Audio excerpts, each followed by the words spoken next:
সকালবেলা উঠে পড়েছি, নিয়ে প্রত্যেক দিনের মতো গরম জল খেয়ে নিচ্ছি। আমার হাজব্যান্ডও উঠে পড়েছে, আজকে তাড়াতাড়ি উঠে পড়েছি, 8:15 বাজে এখন। তো উঠে পড়লাম, ছেলেকেও তুলবো। মাসি কখন আসবে জানি না, বলে তো তাড়াতাড়ি করে আসবে। এখন দেখা যাক, মাসির তাড়াতাড়ি মানে 8:45। তো যাই হোক, এদিকে একটু বাইরেটা দেখালাম। আজকে একটু হালকা রোদ্দুর উঠেছে সকাল থেকেই।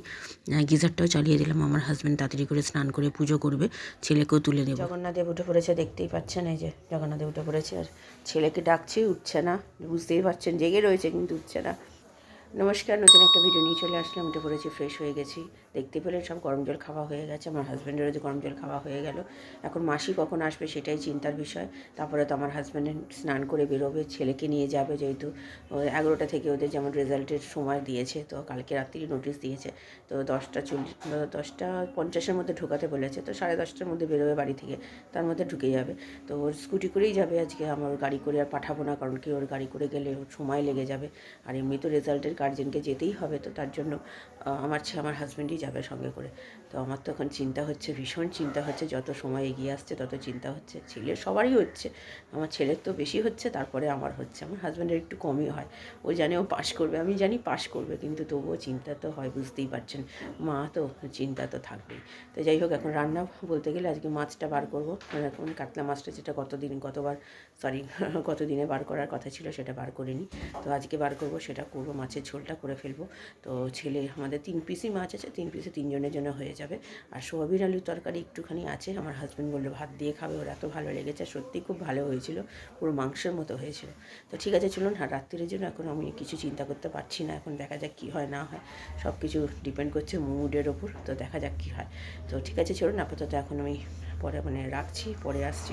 মাসি কখন আসবে সেটা নিয়ে চিন্তা এখন। যদি না আসে মুশকিলে পড়ে যাব, বুঝতে পারলেন তো। তো ঠিক আছে, আমি পরে আসছি। ছেলেকে ঘুম থেকে তুলে মাসির বাড়ি পাঠিয়েছিলাম, দেরি হচ্ছে দেখে। তারপরে মাসিকে ডাকতে গেল, এসে দুধ বিস্কুট দিয়ে দিচ্ছি ওকে। ও দুধ বিস্কুট খেয়েই যাবে, ও বলছে আর কিছু খাবে না। জানি না পরে কি খাবে, কি রেখে আমার হাজব্যান্ড কী নিয়ে আসে। এই যে ছেলে, মাসি চলেও এসছে। না ডাকলে হয়তো আরও দেরি করতো। আমার হাজব্যান্ডকে বললাম যে স্নান টান করে পুজো করতে বসে গেছে। তো এবার আমি আমার জন্য চা করছি, মাছে নুন হলুদ মাখিয়ে রাখলাম, আর পুরনো দুধটাই জাল দিলাম, আর নতুন করে দুধ জাল দিলাম না, দুধও নেই যেহেতু। তো চলুন, টেনশানে আমার তো আর ভালো লাগছে না কিছু। রান্নাবান্না কী করে করবো সেটাই ভাবছি আমি। যাই হোক, তাড়াতাড়ি করে রান্নাবান্না সেরে নেবো, গেলেই আমি তাড়াতাড়ি করে রান্নাটা সেরে নেবো। তো চলুন, পরে আসছি। রান্নাঘরে চলে গেছি কোটাকুটি করতে। তো আমার ছেলে তো এখনও বাথরুমে যায়নি, বাথরুমে যাবে। ও স্নান এখন করে যাবে না, ও এসে স্নান করবে বলছে। ঠান্ডার মধ্যে তারপরে তো টেনশন আছে, বুঝতেই পারছেন। তাই আজকে আলু দিয়ে, শিম দিয়ে, বড়ি দিয়ে মাছের ঝোল করবো। তাই আলু শিম কেটে নিচ্ছি। মাসির ওইদিকে কাজে হয়ে গেছে, বাসন মাজতে আসবে এখনই। তাই এসে এখানে সব বলছে, গতকালের শরীরটা খারাপ হয়ে গেছিলো, লুজ মোশন শুরু হয়ে গেছিলো, তার জন্য আমি বললাম ঠিক আছে, লুজ মোশন হয়েছে, সব ঠিক আছে, সে বলে দেবে। তোমার নাম্বার তো, আমার ফোন নাম্বার দেওয়া আছে, তো সেখানে ফোন করে দেবে। বলে হ্যাঁ, আমার কে একজন ওনাদের মারা গেছিলো, যার যেখান থেকে ফোন করে, তাই জন্য আর সেখানে আর যেতে পারিনি। তো এবার থেকে জানিয়ে দেবো। সেই সব কথাবার্তাই কাজ করছি, আর এসব কথাবার্তা হচ্ছে। চলুন, পরে আসছি। তৈরি হয়ে গেছে, ওই দুধ বিস্কুটই খেয়ে যাচ্ছে, আর কিছু খেয়ে যেতে পারছে না। অ্যাকচুয়ালি ভীষণ ওর টেনশন হচ্ছে। যাই হোক, আমারও হচ্ছে ভীষণ। তো তাই বলছে মাম্মা কী হবে, আর আমি বলছি সবই ভালোই হবে, যেহেতু ভালো পরীক্ষা দিয়েছে যখন, কোনো চিন্তা নেই, সবই ভালোই হবে। তো এখন দেখা যাক রেজাল্টই সেটা কথা বলবে, কী হবে না হবে। সান্ত্বনা দেওয়ার জন্য তো বললাম, চিন্তা তো আমারও হচ্ছে। তো যাই কি, আমার হাজব্যান্ড স্কুটিটা বার করে নিয়েছি। এই নতুন স্কুটি নিয়ে প্রথমবার স্কুলে যাচ্ছে। তো আমার হাজব্যান্ড বললো আমি নিয়ে যাই, ওর গাড়ি করে গেলেও হতো, কিন্তু গাড়ি করে আর পাঠালাম না, টেনশনেতে ওর পাপার সাথেই যাক। তো চলে যাচ্ছে। এবার আমি যাব রান্নাঘরে, কোটাকুটি তো হয়ে গেছে, রান্না করতে বসবো এবার। তাড়াতাড়ি করে রান্নাটা সারি, নাহলে আমার টেনশনে আর ভালো লাগছে না। রান্নাঘরে চলে গেছি, ছেলে তো চলে গেল। তারপরে একেবারে রান্নাঘরে ঢুকে সব তো কোটাকুটি ছিল, সব জোগাড় ছিল, তাড়াতাড়ি করে রান্না বসিয়ে দিলাম। মাছগুলো ভেজে নিলাম, সাদা তেল দিয়েই করছি আজকে, সর্ষের তেল সব পুরো বাড়ন্ত আনতে হবে, তারপরে রান্না হবে। যাই দিয়ে সাদা তেল দিয়ে ততদিন চালাই। কালো জিরে ফোড়ন দিয়ে আলুগুলো দিলাম, একটু ভাজার পর শিমগুলো দিলাম, শিমগুলো ভাজলাম, তারপরে নুন দিলাম, নুন দিয়ে ভালো করে নেড়ে চেড়ে জল দিয়ে, হলুদ গুঁড়ো, লঙ্কার গুঁড়ো, জিরে গুঁড়ো, সামান্য মিষ্টি কালারের জন্য ভালো করে কষালাম। কষানোর মধ্যেই মাছগুলো দিয়ে দিয়েছিলাম, ভালো করে মাছগুলো যাতে মশলা ঢোকে, তেল ছেড়ে দিয়েছে, জল দিয়ে ভালো করে নেড়ে চেড়ে একটুখানি আটার গুঁড়ি দিয়েছি, সেটা আর আপনাদের সাথে শেয়ার করে নিই, দিয়ে নামিয়ে ফেলেছি। খেতে কিন্তু অসাধারণ হয়েছে। চলুন, পরে আসছি। আমার ছেলেকে ভেতরে ঢুকিয়ে দিল আমার হাজব্যান্ড, বাইরে দাঁড়িয়ে আছে। তো ছেলের স্কুলের বাইরেই দাঁড়িয়ে আছে, দেখেছেন কত ভিড়। তো যাই হোক, টেনশন তো হচ্ছে, সবারই হচ্ছে, আমার হাজব্যান্ডেরও হচ্ছিল। আমার তো ঘরের মধ্যে থেকে আমার অবস্থা খারাপ। যদিও রেজাল্ট যখন বেরিয়েছে ভালোই রেজাল্ট করেছে, খারাপ রেজাল্ট করেনি। যতটা টেনশন হচ্ছিলাম, তা এখন টেনশনটা ততটাই মুক্ত, খুব ভালো রেজাল্টই করেছে। তো এখন ছেলে বেরোবে, এখন ওই ছেলেকে খুঁজতে পাচ্ছে না, তখন ছেলে কখন পেছন দিক দিয়ে চলে এসছে। আমার হাজব্যান্ড বলছে আমি জানতেই পারলাম না কখন এসছে, ওই যে চলে এসছে। তো তাই যে আমার হাজব্যান্ড জিজ্ঞাসা করছে কী রে কী হলো, বলছে হ্যাঁ ভালোই হয়েছে। তো ওর তো চিন্তায় একদম শেষ একদম। কেমন হলো রেজাল্ট? ভালো হয়েছে? তাহলে কী খাচ্ছিস? আলু কাবড়ি? এসেই আলু কাবড়ি? হ্যাঁ অমনি? হ্যাঁ দুটো। তো এই যে আমার আচার, আর এই হচ্ছে ছেলের আলু কাবড়ি। তো চলো, নতুন 7-এ হয়ে গেল, তাহলে 7-এ উঠে পড়লে তো ভালো করে আরও কিন্তু ভালো করে রেজাল্ট করতে হবে। হ্যাঁ চলো, আমার থেকে আচার খেও না, তোমার আচার খাওয়া ভালো। আলু দুপুরের খাবার বাড়তে চলে এসেছি। আমার আজকে অনেকটাই দেরি হয়ে গেছে, যেহেতু ছেলেই এসছে। আজকে 12:10-15 হবে। তারপরে আমার হাজব্যান্ড খেয়ে বেরোলো, তারপরে স্নান করতে করতেও গেল 2টো। তারপরে আমি গেলাম স্নান করতে, তারপরে তো খাওয়া দাওয়া। আজকে এই টাইলসগুলো সব পরিষ্কার করেছি, গ্যাস পরিষ্কার করার সময় ছেলের তখন রেজাল্ট অলরেডি বেরিয়ে গেছে, চিন্তাটা কমে গেছে, তারপর করেছি। তো চলুন খাওয়া দাওয়া সেরে নিই, আমি আবার পরে আসছি। খাওয়া দাওয়া সেরে নিয়েছি। খাওয়া দাওয়া সেরে জামা কাপড়গুলো যেগুলো ভেজা ছিল সেগুলো তো আগেই উল্টে দিয়েছিলাম চান করতে যাওয়ার আগে। তো তারপরে স্নান করে এসে খাওয়া দাওয়া সেরে জামা কাপড়গুলো তুলে নিলাম, যেগুলো ভেজা মানে শুকনো হয়ে গেছে। আর 2-3টে ভেজা আছে, সেগুলো থাক, সেগুলো পরে তুলবো বিকেলে। তো আপাতত এখন একটুখানি ছেলেকে শোয়াবো, আমিও শোবো।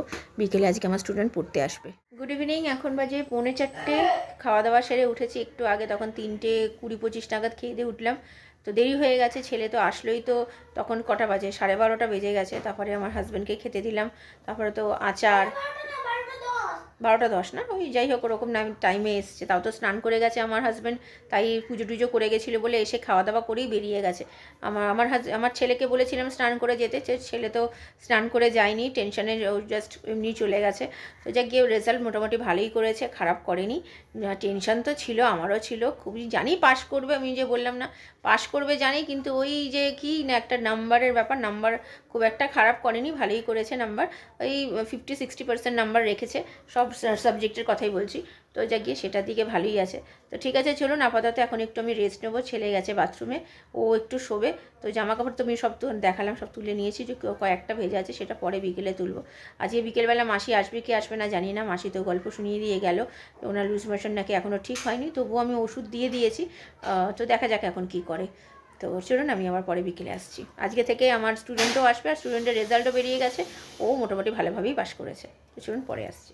আজকে হঠাৎ করে আমার ছেলের ইচ্ছে হয়েছে যে রুটি খাবে না, তো আমার হাজব্যান্ডও বলছিল পরোটা খাবে। তো মাসির যেহেতু শরীরটা ভালো না, তো মাসিকে দিয়ে আজকে আর পরোটা করালাম না, মানে যে রুটির মাসি করে। তো শুধু আমাদের মাসিকে দিয়ে, মাসি এসেছিলো, তো এসে রুটির মাসিকে বললাম যে তুমি একটু সবজিগুলো কেটে দিয়ে যাও। তাই পেঁয়াজ আর লঙ্কা, বিনস আর বাঁধাকপিটা উনি বললে এত ছোটো ছোটো করে আমি কাটতে পারবো না, তো তার জন্য আমি কেটে নিয়েছি।